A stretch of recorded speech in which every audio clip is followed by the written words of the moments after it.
Hello friends, welcome to Gomathi's kitchen. இன்னைக்கு நம்ம பார்க்க போற ரெசிபி பாத்தீங்க அப்படினா ரொம்பவே ஒரு அருமையான டேஸ்ட்ல கல்யாண வீட்டு ஸ்டைல் வத்த குழம்பு எப்படி செய்யலாம்ங்கறத பார்க்கலாம். இந்த வத்த குழம்பு அதே டேஸ்ட்ல வரதுக்கு என்னென்ன சாமான்கள் எப்ப சேர்க்கணும் அப்படிங்கறத டீடைலா வீடியோல ஷேர் பண்ணிருக்கேன். சோ வீடியோவை ஸ்கிப் பண்ணாம பார்த்து தெரிஞ்சுக்கோங்க. இந்த வத்த குழம்போட ஒரு கூட்டு பொரியல் ஒரு அவியலோட வச்சு சாப்பிட்றப்ப செம்ம டேஸ்டா இருக்கும். இந்த ரெசிபி ஃபுல்லா பாருங்க. பிடிச்சிருந்தது அப்படினா மறக்காம இந்த வீடியோவுக்கு ஒரு லைக்கும் கமெண்ட்டும் பண்ணுங்க. இப்போ வாங்க இந்த வத்த குழம்பு எப்படி செய்யலாம்ங்கறத பார்க்கலாம். கோமதிஸ் கிச்சனை சப்ஸ்கிரைப் பண்ணாதவங்க சப்ஸ்கிரைப் பட்டனை ப்ரெஸ் பண்ணிக்கோங்க.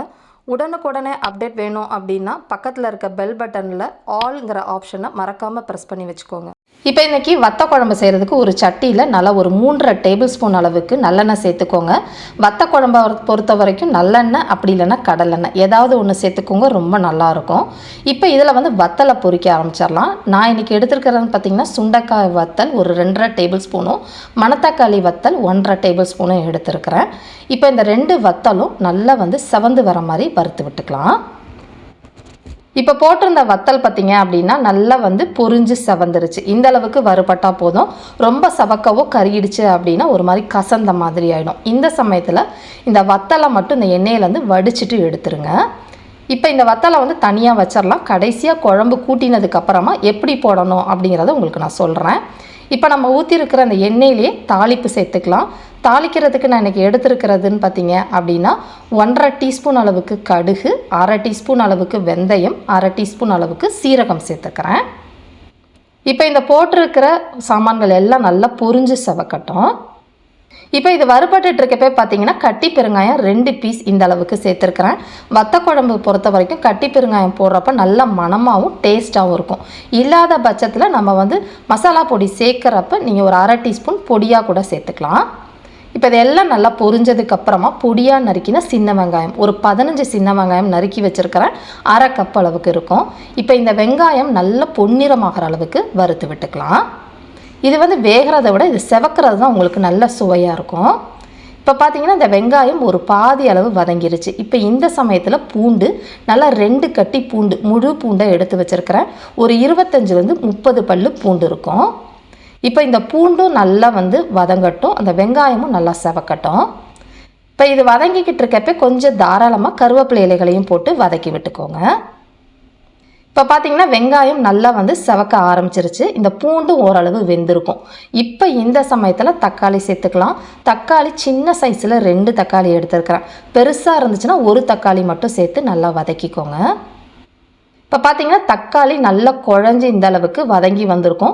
இப்போ பார்த்தீங்கன்னா பூண்டு உங்களுக்கு நல்லா ஒரு 3/4 வாசி நல்லா வெந்தே வந்திருக்கும். இப்போ இந்த சமயத்தில் மசாலா பொடி சேர்த்துக்கலாம்.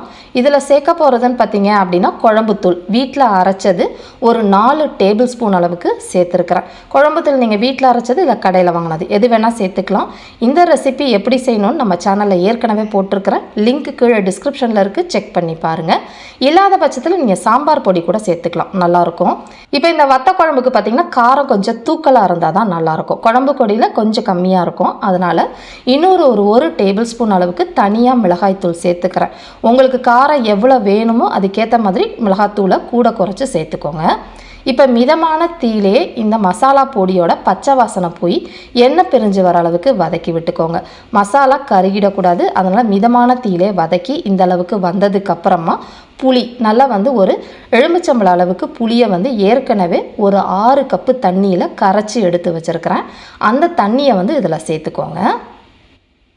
இப்போ தண்ணி ஊற்றினதுக்கப்புறமா எல்லாத்தையும் நல்லா கலந்து விட்டுக்கலாம். இப்போ இந்த குழம்புக்கு தேவையான அளவு உப்பு 1 1/4 டீஸ்பூன் அளவுக்கு டேபிள் சால்ட்டு சேர்த்துக்கோங்க, சரியாக இருக்கும். கூடவே வெல்லம் நல்லா இந்த அளவுக்கு சேர்த்துக்கோங்க. இந்த காரக்குழம்பை பொறுத்த வரைக்கும் அந்த காரம் புளிப்பு இது எல்லாத்தையும் பேலன்ஸ் பண்ணுறது இந்த வெல்லம் தான்.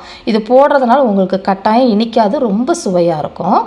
இப்போ இதெல்லாம் நல்லா கலந்து விட்டுட்டு இந்த குழம்பு பார்த்திங்கன்னா ஒரு மிதமான தீயில் 5 நிமிஷம் நல்லா இந்த மாதிரி கொதிக்க விட்டுருந்தேன். இப்போ இந்த சமயத்தில் இதில் தேங்காய் பால் ஒரு 1/2 கப்பு தேங்காவை வெதுவெதுப்பான தண்ணி ஊற்றி முதல் பால் 2வது பால் ரெண்டையும் சேர்த்தது ஒரு 3/4 கப் அளவுக்கு சேர்த்துருக்கிறேன். இந்த தேங்காய் பால் போடுறப்போ ரொம்ப ஒரு யூனிக்கான டேஸ்ட் உங்களுக்கு கிடைக்கும். இது வேணாம் அப்படின்னா இதை நீங்கள் ஸ்கிப் பண்ணிக்கலாம். இப்போ இதெல்லாம் சேர்ந்து நல்லா கலந்துட்டு ஒரு மிதமான தீயில் 10-15 நிமிஷம் மூடி வச்சு கொதிக்க விடுங்க.